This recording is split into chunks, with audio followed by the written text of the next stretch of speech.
마태복음 4장 1절에서 11절 말씀을 봉독해 드립니다.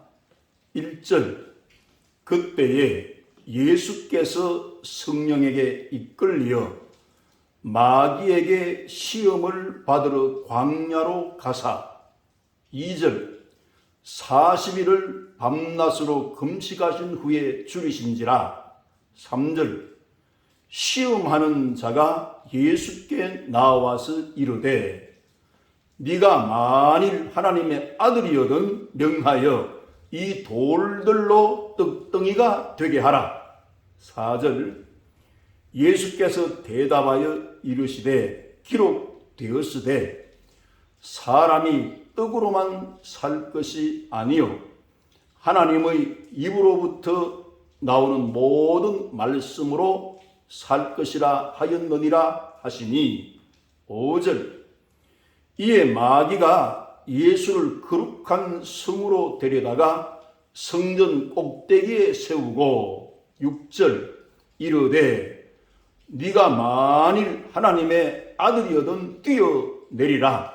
기록되었으되 그가 너를 위하여 그의 사자들을 명하시리니 그들이 손으로 너를 받들어 발이 돌에 부딪히지 않게 하리로다 하였느니라. 7절, 예수께서 이르시되 또 기록되었으되 주 너의 하나님을 시험하지 말라 하였느니라 하시니. 8절, 마귀가 또 그를 데리고 지극히 높은 산으로 가서 천하 만국과 그 영광을 보여. 9절, 이르되 만일 내게 엎드려 경배하면 이 모든 것을 네게 주리라. 10절, 이에 예수께서 말씀하시되 사탄아 물러가라. 기록되었으되 주 너의 하나님께 경배하고 다만 그를 섬기라 하였느니라. 11절, 이에 마귀는 예수를 떠나고 천사들이 나와서 수종드니라. 아멘. 예수님 출현 이후라고 하는 주제로 5가지 메시지를 함께 생각해 보고자 합니다. 첫째는 예수님께서 이 세상에 오시는 길을 말씀드리겠습니다. 구약 성경의 예언대로 또 신약의 예언대로 예수님은 어떻게 이 세상에 오셨는가 말씀드리고, 두 번째는 마귀의 정체화하는 일을 생각해 보고자 합니다. 세 번째는 예수님께서 시험을 받으신 의미가 무엇인가, 이 사실을 함께 생각해 보겠습니다. 네 번째는 마귀의 시험을 대처하는 성경 말씀을 함께 생각하고자 합니다. 다섯 번째는 예수님의 말씀과 성령의 도우심을 입어서 시험을 이기고 승리하는 방법에 대해서 함께 생각해 보도록 하겠습니다. 첫 번째, 예수님이 이 세상에 꼭 오셔야 하는데 예수님 오시는 길을 구약 성경과 신약의 예언의 말씀을 함께 생각해 보도록 하겠습니다. 오늘 성경 본문 말씀에 마태복음 4장 1절의 말씀에는 그때에 예수께서 성령에게 이끌려 마귀에게 시험을 받으러 광야로 가사, 이렇게 기록된 바가 있습니다. 여기에 등장한 예수님과 마귀라는 존재가 1절에 나오는데, 예수님의 복음을 전혀 한 번도 듣지 못한 분들은 예수님이 어떤 분인지를 확실하게 알 수가 없습니다. 그래서 복음 증거자들을 통해서 예수님을 소개할 때 그 복음 말씀을 듣고 이해할 수가 있게 되는 것입니다.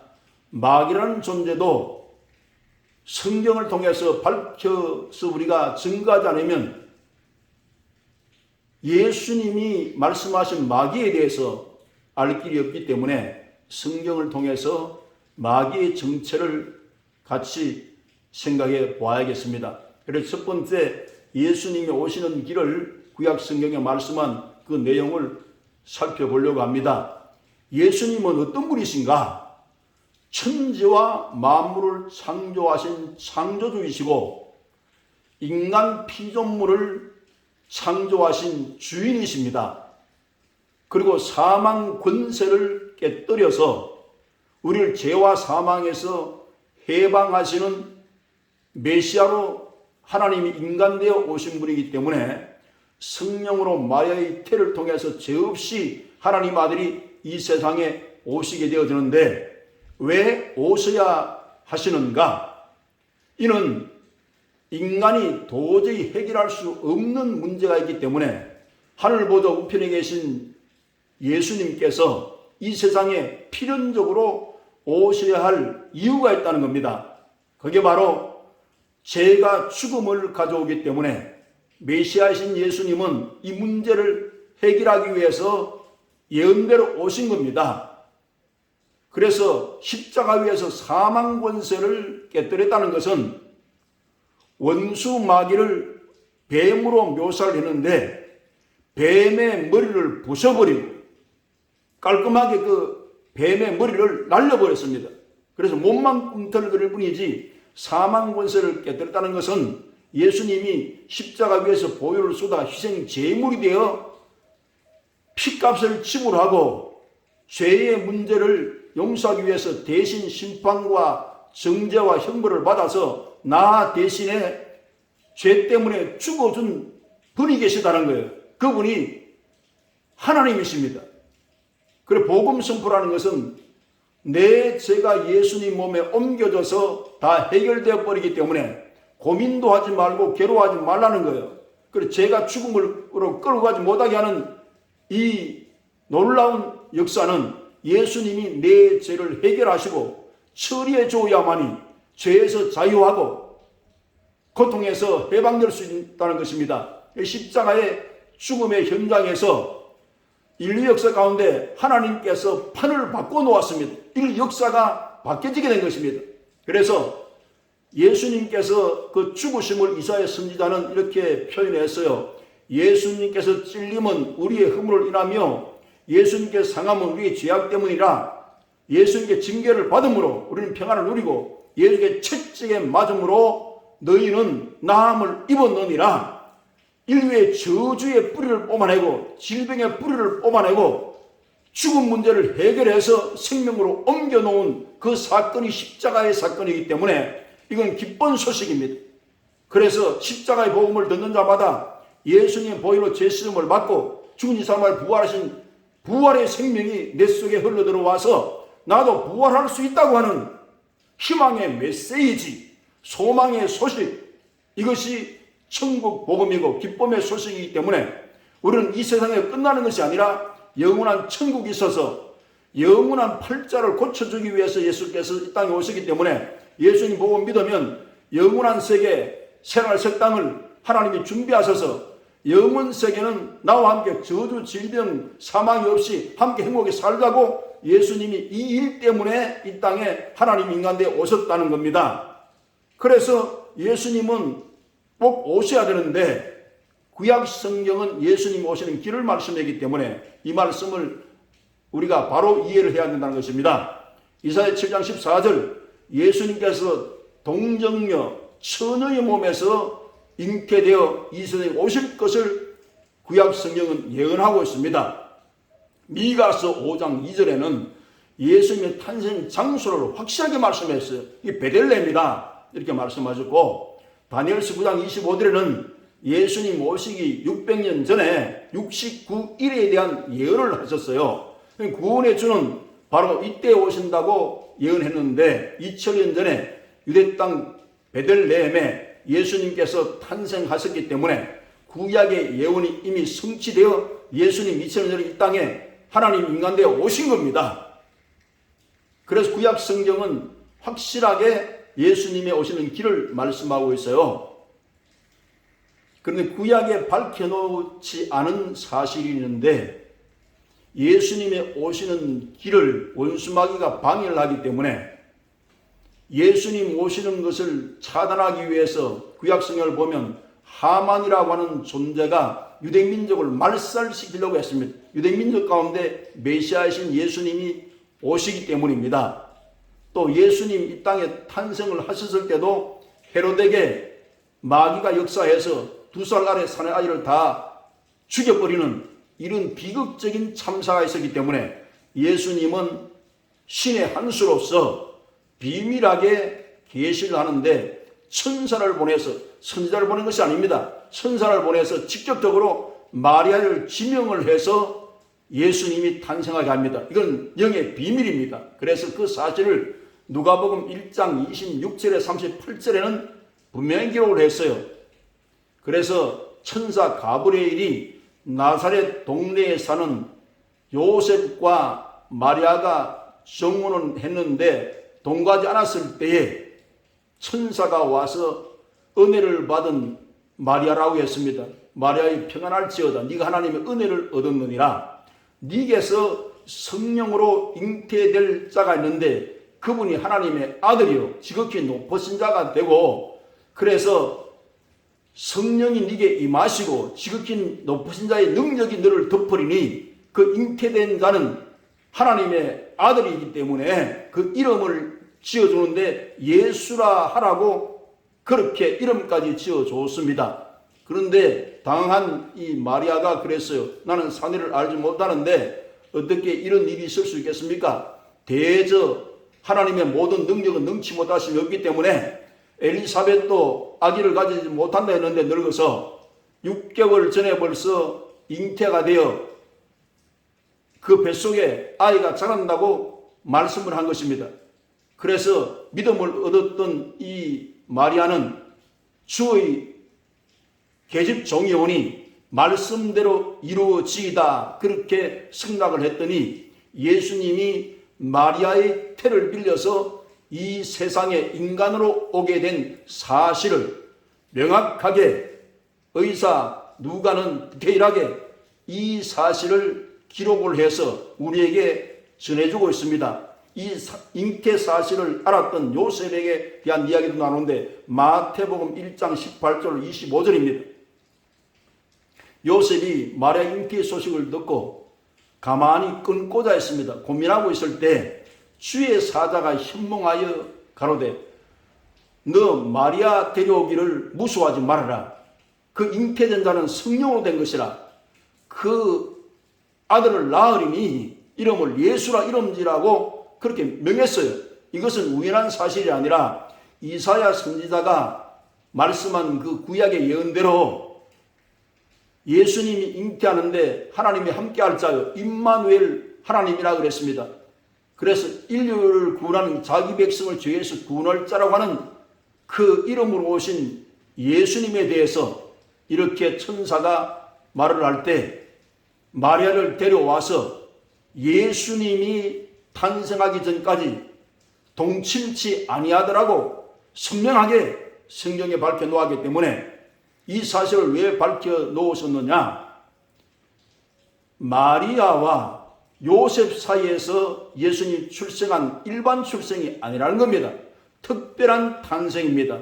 특별한 잉태입니다. 이것은 마리아의 처녀의 몸에 성령의 능력이 임재해서 잉태가 되었기 때문에 예수님은 죄 없이 오셨고 하나님이 인간 되어 오셨고 그래서 독생자 예수님만이 인류의 구원자가 될 수 있다고 하는 이 사실을 밝혀놓은 사실이기 때문에 기독교 복음 가운데 가장 중요한 것이 인류 역사 가운데 단 한 명의 탄생, 예수님의 잉태와 탄생은 이것을 복음이라고 말씀하는 겁니다. 그래야 구주의 자격이 있고 인류를 죄에서 해방할 수 있고 저주를 속량할 수 있고 죽은 문제를 해결하여 죄에서 자유하는 생명을 얻어 용서를 받아 영원한 생명, 하나님의 생명을 받을 수 있는 그러한 은혜를 줄 분이 예수님이기 때문에 그래서 이 탄생 사실에 대해서는 너무나 명백하게 성경에 기록한 바가 있다 이 말씀입니다. 그리고 마가복음 6장 3절 말씀에는 마가복음에는 예수님의 육신의 동생들을 기록을 했어요. 이는 요셉과 마리아의 부부 사이에서 출생한 육신의 동생이 있다는 겁니다. 첫째가 야고보, 둘째가 요셉, 셋째가 유다, 넷째가 시몬, 그 다음에 누이들이라고 했으니 2명 이상의 누이들이 있다는 것을 말씀했기 때문에 이들은 육신의 혈통에서 나온 동생들이고, 그럼 정리하면 이렇습니다. 아브라함과 다윗의 자손 예수의 세계라고 한 것은 호적상으로는 마리아와 요셉의 그 호적에 예수님 올라 있었지만은 영적으로는 천지 만물 지으신 하나님은 연세를 꼽을 수가 없습니다. 영원토부터 계신 하나님이기 때문에 인간을 구원하기 위해서 인간의 모습으로 오셔야 되기 때문에 그 절차를 밟기 위해서 인간으로 탄생했을 뿐이지 그분은 영원하신 하나님이시라는 거예요. 그러니까 예수님의 탄생은 확실하게 요셉과 마리아에게서 난 것이 아니라 마리아의 태만 빌려서 성령의 능력으로 하나님이 인간 되어 오시는 그 통로를 성경은 분명히 말씀하고 있기 때문에 온 천하 인간에게 구원을 주실 이름을 가진 자격자는 예수님 뿐이다, 그 말씀입니다.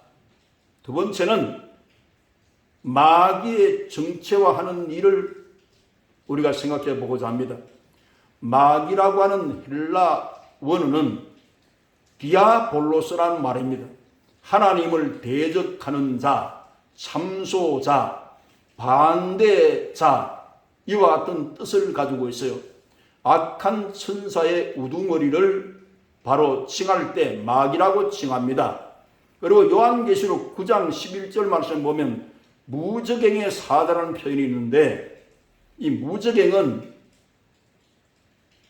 바로 지하 감옥인데 마귀와 사탄을 잠시 가다 놓는 곳인데 밑바닥에 없는 구렁텅이를 말할 때 아비소스란 말을 씁니다.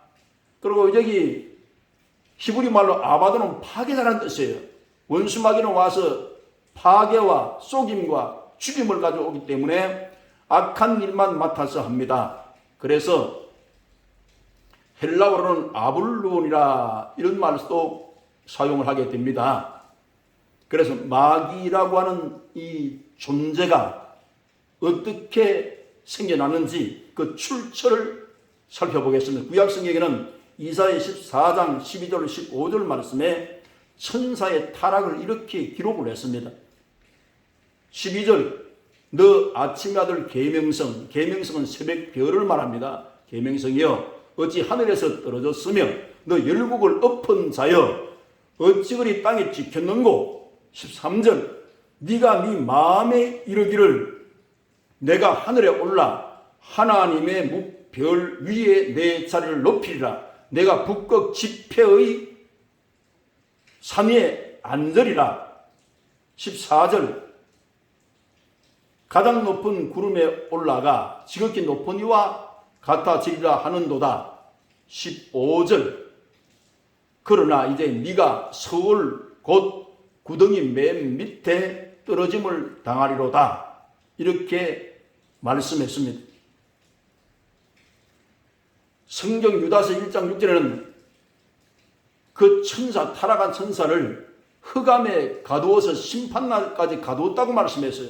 아무 잘못도 없는데 마귀를 가둬놓을 이유가 없지 않습니까? 그래 타락한 존재가 있다는 겁니다.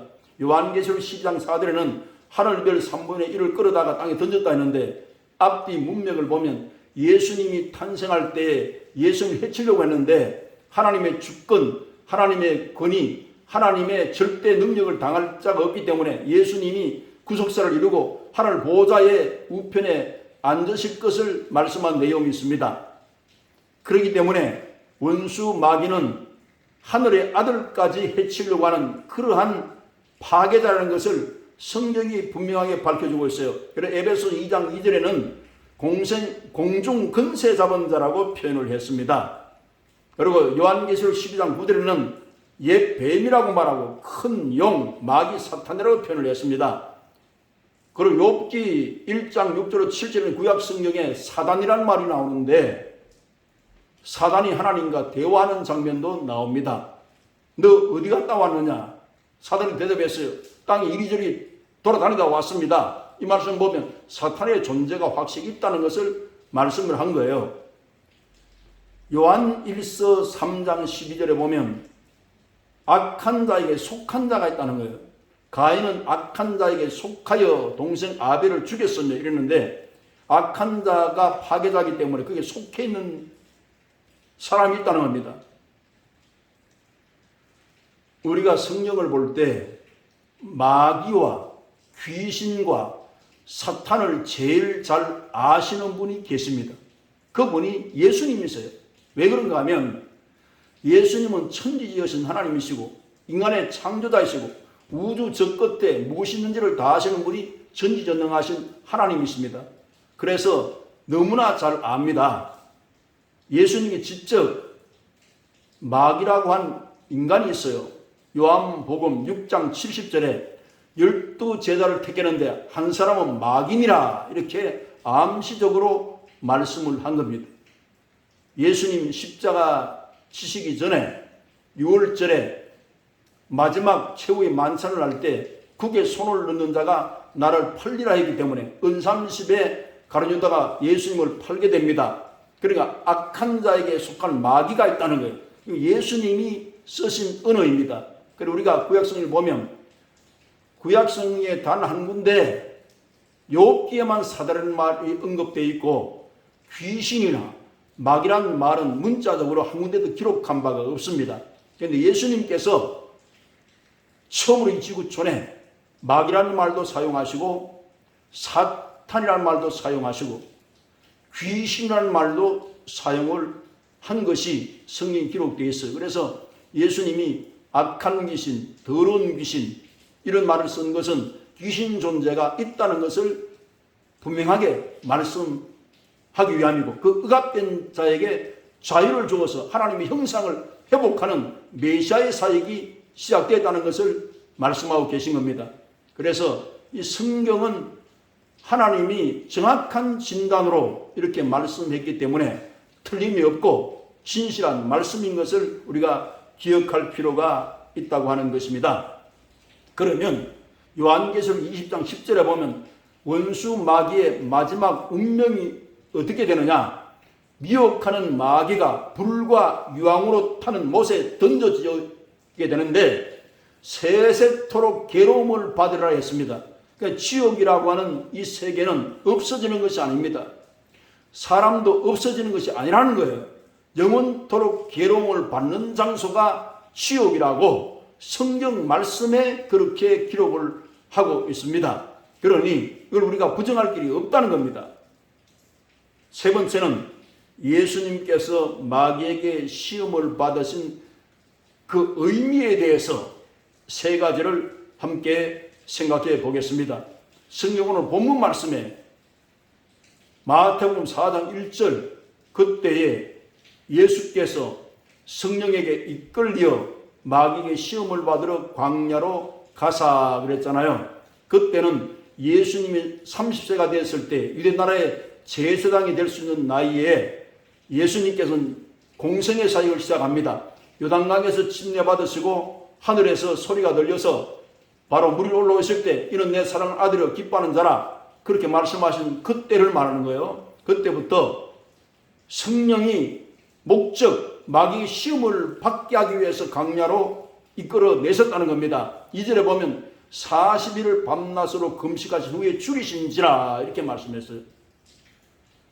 금방 나타난 것이 아닙니다. 성경을 우리가 자세히 보면 40일이 지나고 밤낮으로 줄으셨을 때에 그때 시험하는 자가 나타나서 3절에 시험하는 자가 예수께 나와서 이르되 네가 만일 하나님의 아들이거든 명하여 이 돌들로 떡덩이가 되게 하라 그랬습니다. 원수 마귀는 부분적으로 성경 말씀을 알긴 아는데 전지전능하지는 못합니다. 타락한 천사이기 때문에 네가 만일 하나님의 아들이라는 이 말의 뉘앙스를 보세요. 하나님의 아들이면 어떻게 할 겁니까? 벌써 타락한 존재의 모습을 언어로 표현하고 있다 이 말입니다. 얼마나 교만합니까? 얼마나 타락한 존재의 극치를 보여주는 것입니까? 그래 본문 말씀 보면 마귀는 타락한 존재 자신을 나타내고 하나님은 독생자 예수님이요 천지에서 하나님의 본체인 것을 이 본문을 통해서 증거하고 있는 것입니다. 그랬을 때 예수님께서 어떻게 대적했는가 보십시다. 4절 예수께서 대답하여 이르시되 기록되었으되 사람이 떡으로만 살 것이 아니요 하나님의 입으로부터 나오는 모든 말씀으로 살 것이라 하였느니라 하시니, 이렇게 예수님께서 대적을 하셨습니다. 그럼 예수님은 타락한 원수 마귀의 명령에 순종할 이유가 없잖아요. 예수님이 마귀에게 명령을 하는 것이 이것이 맞습니다. 그런데 지금 위치가 바뀌게 되었다는 겁니다. 지금 본 페이스를 찾지 못해요. 지금 원수 마귀가. 이걸 우리가 이 본문에서 발견할 수가 있는 겁니다. 자기 페이스를 떠난 거예요.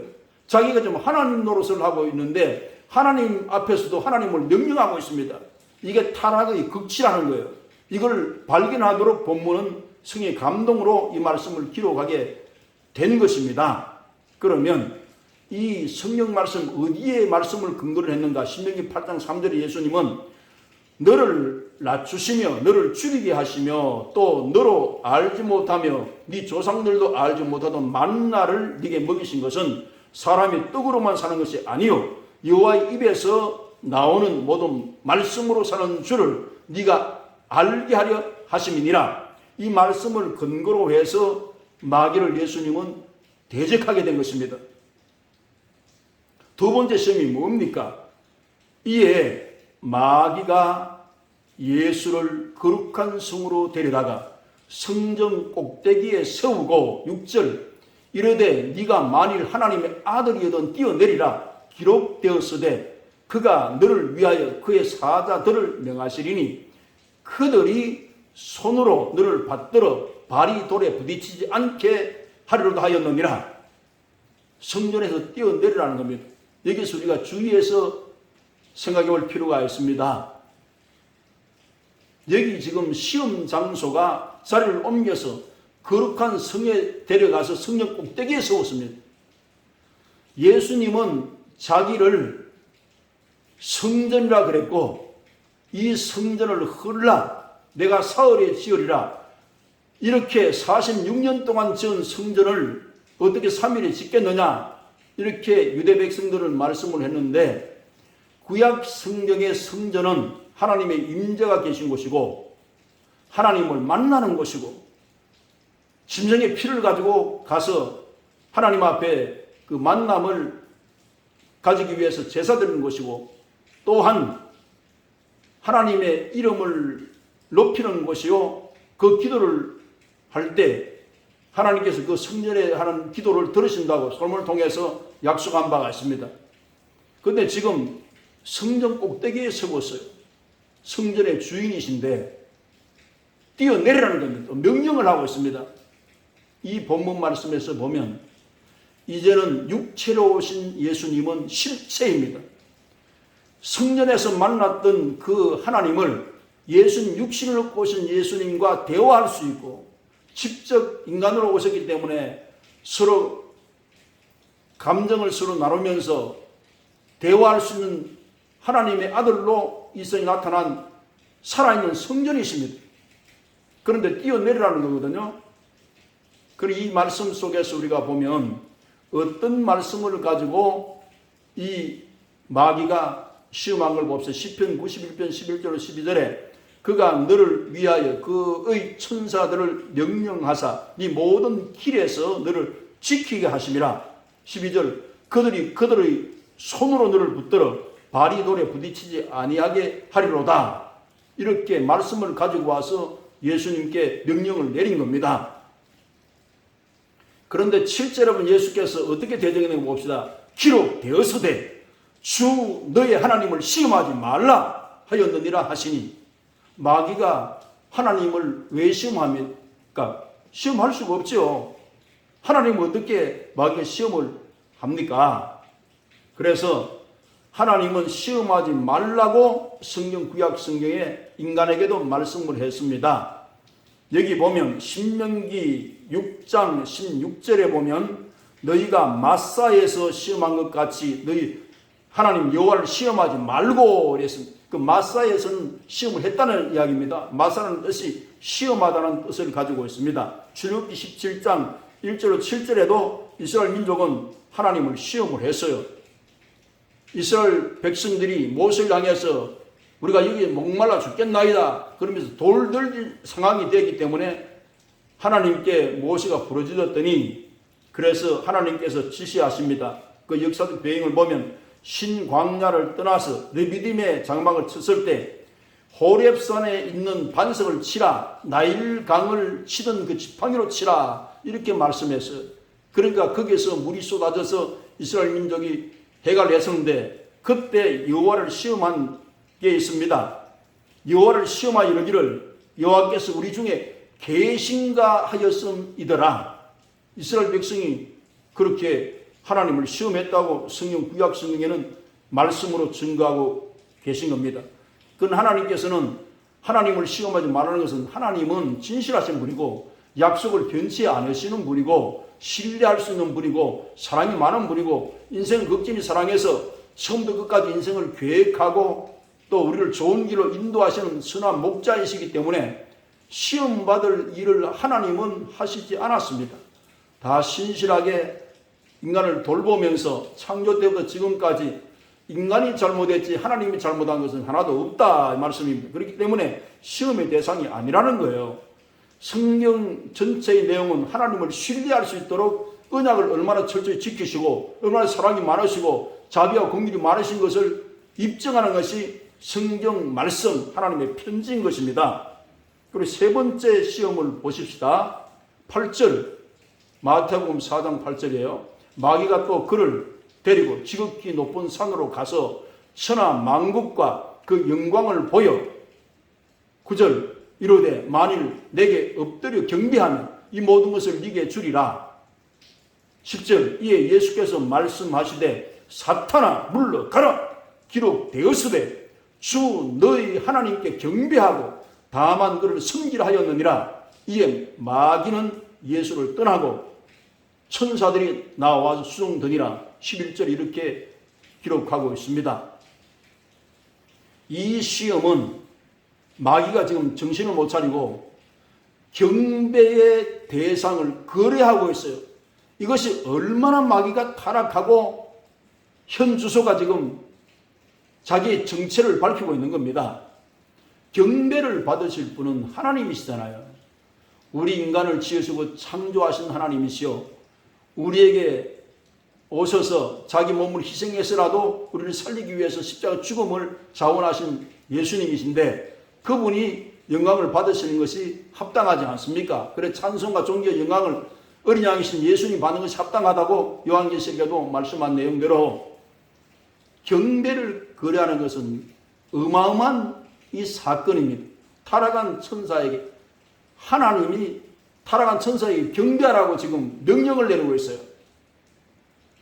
여기에서 우리가 복음적인 현 상황을 이해할 필요가 있다는 겁니다. 예수님이 사역을 지금 시작하기 전에 회개하라 친구이 가까우니라 이 말씀을 전하기 전에 광야에서 이와 같은 시험을 받은 것은 지금 예수님이 사역할 때 그 사회상 이방인들을 잡고 있는 마귀의 그 역사를 지금 적나라하게 이 본문에서 알 수 있도록 표현해 주고 있다 이 말입니다. 로마의 황제는 숭배의 대상이 되어서 인간에게 숭배를 받는 위치까지 올라와 있어요. 그러면 마귀가 뒤에서 배후 조종을 해서 마귀는 영적이기 때문에 마귀는 그러니까 타락한 피조물 아닙니까?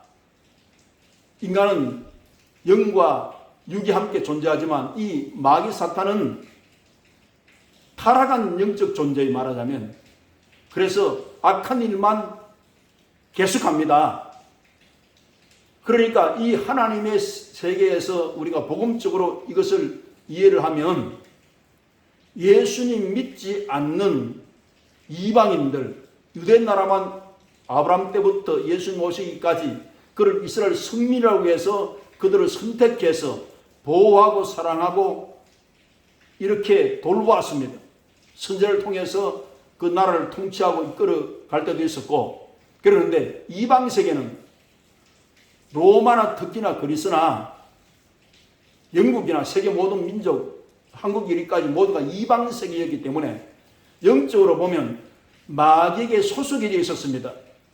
그러니까 하나님 편에서 볼 때는 마귀에게 소속된 백성이 있고 하나님께 속한 자가 있다는 거예요.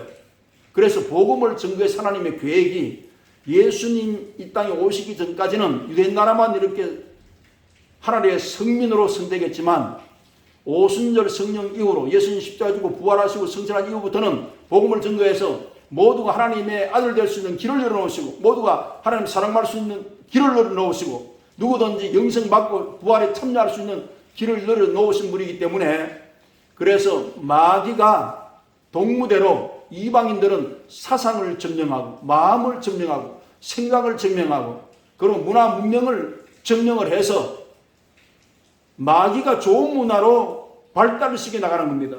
그런데 예수님은 하늘나라의 문화를 가지고 와서 이 땅에 마귀를 멸해버리고 그 하나님 나라가 아니기 때문에 영광 돌림도 없고 예수님 이름을 경외하는 것도 없고 예배도 없고 이런 삶이 실제적으로는 영적인 삶이 아니라는 겁니다.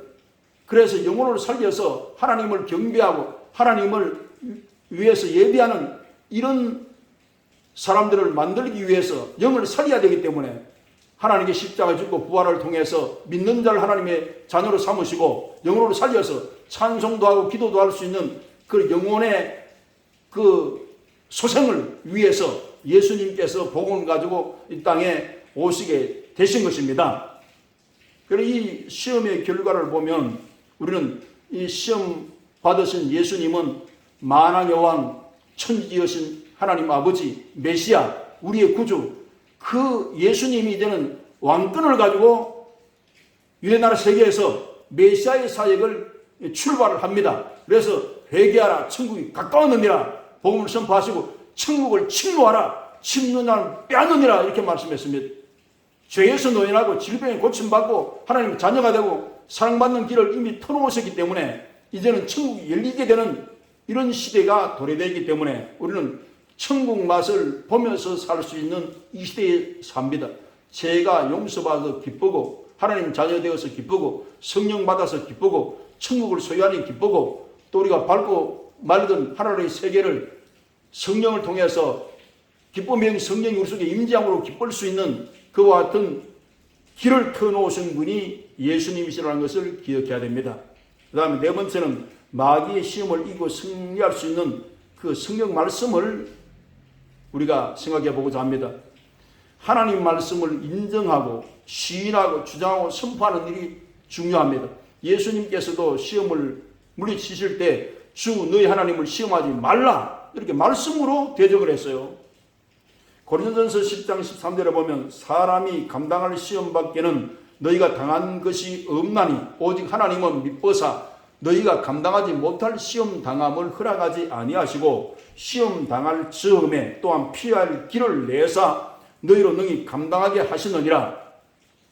시험을 능히 이길 수 있도록 감당할 수 있도록 거기 수준에 맞는 시험을 주시고 또 피할 길을 내서 능력을 이길 수 있는 힘을 주시든지 그걸 피하게 하시든지 이러한 세계로 이끌어 가신다는 겁니다. 그래서 시험을 겁낼 필요가 없다는 거예요. 야고보서 1장 2절로 4절에 보면 형제들아 너희가 여러 가지 시험을 당하거든 온전히 기쁘게 여기라.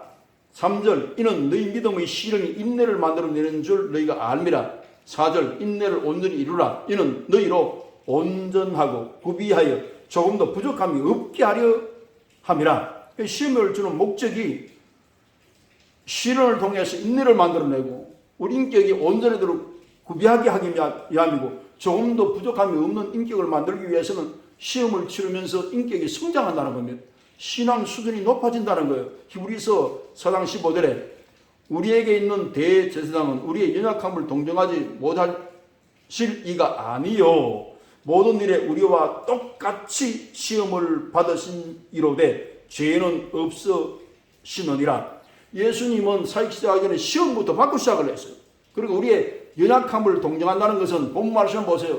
금식에 줄여서 40일 금식을 해서 육신적으로 얼마나 힘이 없고 나약할 때입니까? 이때 마귀의 시험을 받았다 이 말입니다. 그래 우리 연약한 걸 충분히 동정할 수 있죠. 그 형편과 사정을 너무나 잘 아시고 시험 받는 사람들이 기분이 어떤 것까지 다 아세요. 하나님은 전자시기 때문에 머리털을 세신 하나님이라고 말씀하셨잖아요. 그래서 야고보서 1장 12절에 보면 시험을 참는 자는 복이 있나니 이는 시련을 견뎌낸 자가 주께서 자기를 사랑한 자들에게 약속하신 생명의 면류관을 얻을 것이기 때문이라 이렇게 말씀했습니다. 시험을 참고 시련을 견디다 보면 그 생명을 빼앗기지 않고 생명의 면류관을 준다는 것은 생명 자체를 주신다는 거 아닙니까? 그러면 승리했다고 하면 그 말입니다. 그러니까 면류관은 영광스러운 것이잖아요. 우리가 선한 싸움을 싸울 때 우리에게 주시는 생명, 영생을 빼앗기지 않도록 시험을 이기면 결국 면류관 같은 이런 영광스러운 존재가 될 수 있다는 겁니다. 요한복음 1장 12절로 13절에 보면 이 말씀이 중요합니다. 예수님을 모시고 예수님 영접해 있는 것이 얼마나 중요한가. 영접하는 자, 예수님을 영접한다는 말씀이죠. 곧 그 이름을 믿는 자들에게는 하나님의 자녀가 되는 권세를 주셨으니 이는 혈통으로나 육정으로나 사람의 뜻으로 나지 아니하고 오직 하나님께로부터 난 자들이니라. 하나님께로부터 난 하나님의 아들이 되면 원수마귀의 그 시험을 능히 이길 수 있는 하나님 자녀의 권세가 있습니다. 그렇기 때문에 이게 중요한 일이고, 그래서 요한 1서 5장 4절에는 무릇 하나님께로부터 난 자마다 세상을 이기느니라. 세상을 이기는 승리는 이것이니 우리의 믿음이니라. 그럼 하나님께로 난 하나님의 사람들은 세상을 이긴다는 것은 세상의 어떤 시험도 이기고 하나님이 예수님이 세상을 이겼듯이 두려워하지 말라는 겁니다. 내가 세상을 이겨놓으라. 그 이겨놓으신 예수님이 우리 속에 들어와 계셔서 우리 몸이 하나님의 성전이요 예수님 모신 궁궐이요 만왕의 왕과 지금 속에 들어오셔서 함께 하시기 때문에 성령님이 동행하시기 때문에 승리할 수밖에 없지요. 그러니까 믿음으로 승리할 수 있다는 것은 성경 말씀을 창세기 요한계시록까지 가득 우리 영혼에 담고 그 말씀을 묵상하고 성경 말씀이 우리 속에 넘쳐나면 그 말씀의 능력이 얼마든지 시험을 이길 수 있는 힘이 있고 권세가 있고 능력이 있다는 겁니다. 그래 하나님께로 난 자는 세상을 이긴다고 말씀하신 거예요. 첫 아담은 말씀에 무장이 없었기 때문에 선악과 먹고 타락을 해서 죄로 죽음을 맞이했지만 말씀 육신되어 오신 그 예수님은 말씀 자체이시고 말씀으로 시험을 이긴 모델이 되신 겁니다. 그렇기 때문에 우리는 말씀이 우리 속에 가득하면 그 말씀의 능력으로 인해서 말씀 속에서 어떤 시험을 만날 때 말씀이 속에서 말씀하도록 그 말씀을 가져야 됩니다. 그럼 성경을 읽고 말씀을 듣고 하는 가운데 무장이 되기 때문에 다른 방법이 없어요. 하나님 말씀을 가지면 그 말씀이 시험도 우리를 유익하게 하고 인격을 구비하게 하고 또 복으로 인도하는 것을 깨달으면 그 시험이 우리의 신앙생활을 성장으로 인도하는 팔이 된다는 것을 기억하시기를 바랍니다. 다섯 번째 마지막으로 우리가 시험을 이기는 것은 내 힘으로 이기려면 안 됩니다. 예수님께서 우리 인간이 죄도 이기지 못하고 마귀도 이기지 못하는 걸 알아요. 그렇기 때문에 예수님 말씀이 승리하도록 마귀에게 힘을 주시고 예수님 보내신 성령님이 우리 속에 함께 계시면 성령님은 창조의 영이시고 정말로 우리에게 유익을 주시는 파라클레토스라고 하는 도우시는 성령이기 때문에 시험 당하는 자를 하나님께서 오셔서 성령을 통해서 이길 수 있도록 돕고 계시기 때문에 성령이 도와주시면 능히 시험을 이길 수 있는 방법이 다른 방법이 없어요. 말씀을 묵상하고 성령의 능력으로 시험을 이기는 방법밖에는 다른 방법이 없다는 겁니다. 요한 1서 4장 4절 자녀들아 너희는 하나님께 속하였고 또 그를 이겼나니 이는 너희 안에 계시니가 세상에 있는 자보다 크심이니라. 원수마귀의 악한 영들이 이 세상에 활동을 하고 있다 할지라도 이걸 겁내지 말아야 됩니다. 사도 베드로는 우는 사자처럼 택한 자로 삼키기 위해서 두루 다닌다 이러는데 시험을 주어서 삼키고 또 여러 가지 신앙을 약하게 해서 삼키려고 하는 그런 원수의 존재를 이렇게 표현을 했지 않습니까? 그렇기 때문에 이런 말씀을 보면 우리 속에 성령으로 무장하지 않고는 마귀를 이길 수 없다는 거예요. 야고보서 4장 7절에 그런즉 너희는 하나님께 복종할지어다 마귀를 대적하라 그리하면 피하리라. 예수님은 말씀으로 대적을 했어요. 기록된 말씀에 기록되었으되 이게 우리에게 시험을 이기도록 주시는 모델이 말씀이 되는 것입니다. 야고보서 5장 11절에 보면 보라 인내하는 자를 우리가 복되다 하나니 너희가 욥의 인내를 들었고 주께서 주신 결말을 보았거니와 주는 가장 자비하시고 긍휼히 여기시는 이시니라. 욥의 시험 당한 것은 우리가 잘 압니다. 욥기서를 읽어보면 하루아침에 10자녀를 다 잃어버리고 재산 다 잃어버리고 그럴 때 친구 셋이 찾아와서 일주일 동안 말도 안 합니다. 하도 너무 고난 그 시험이 크기 때문에 그래서 그 어려운 시험 가운데 욥의 아내는 하나님을 욕하고 죽으라는 겁니다. 찬송하는 욥에게 그러겠어요. 이걸 우리가 동정심을 가지고 바라보면 이 상황이 되면 실제로 욥의 아내도 안 미치면 다행입니다. 갑자기 10잔을 잃어버리고 재산 다 날려버리고 친구들이 와서 말도 안 하고 앉아있는 이 상황에서 누가 그런 어려움을 노래하게 되겠습니까? 찬송을 부르면서 주신 분도 여호와요 거듭하신 분도 하나님이라고 이렇게 말씀했는데 욥은 시험 당하기 전에 하나님께 인정을 어떻게 받았는가 하면 욥처럼 하나님을 경외하고 순전하여 정직하고 악에 떠난 자가 없다고 이게 사탄 앞에 자랑을 했어요. 욥이 까닭 없이 여호와를 경외하겠습니까? 그 재산 쳐보세요. 그리고 또 자식들 쳐보세요. 그걸 허락받고 쳤잖아요. 그래 다 잃어버렸습니다. 이 고민 가운데 있을 때 결말은 우리가 모르잖아요. 욥이 그 어려움을 당할 때 그러나 야고보 기자는 그 결말을 보라는 것은 욥의 해피엔딩으로 끝나는 것을 이미 보았고 그것을 알았기 때문에 하나님은 자비하시고 긍휼이 많다고 표현한 것이지 결말을 안 보고 어떻게 표현합니까? 그 사람이 하나님과 다른 게 뭔가 하면 하나님은 처음부터 끝까지 인생을 다 알고 계시고 우리는 내일을 몰라요. 한 시간 앞을 몰라요. 그러니까 인간이기 때문에 답답하고 그러니까 시험을 돌면 우리가 환경을 바라보면 칠 수밖에 없지요. 그러나 좋은 하나님을 바라보고 용기를 얻으라는 겁니다. 그 결말이 어떻게 됐습니까? 여기 38장에 보면 욥에게 하나님이 직접 나타나요. 고난받고 시험받았기 때문에 하나님이 찾아오셨지. 욥이 아브라함 시대의 사람 아닙니까? 그 내가 귀로 듣기만 하였더니만 하나님을 직접 눈으로 본다는 겁니다. 하나님의 체험을 경험을 했어요. 욥에게 하나님이 폭풍 가운데 나타나셔서 어두한 말로서 이치를 어둡게 하냐 누구냐 무지한 말로 이 말씀이죠. 너는 대장부처럼 허리를 동이고 내가 네게 묻는 말에 대답할지냐 그랬습니다. 너 땅이 빛을 놓을 때 어디서 노냐? 그리고 그 도량을 정하고 준성을 띄울 때 너 어떻게 했느냐는 겁니다. 대답을 못하죠. 하나님이 욥에게 70가지 질문하면서도 가르쳐주는 부분이 있어요. 그때에 하늘의 새벽 별들이 기뻐 노래하며 하나님의 아들들이 기뻐 소리하였느니라 이렇게 말씀을 했습니다. 이 사실을 욥도 알 수가 없었지. 하나님 가르쳐주니까 알지 어떻게 압니까? 대천체가 저렇게 크지만은 하나님이 직접 안 가르쳐주면 우리 인간이 모르는 부분들이 한없이 많아요.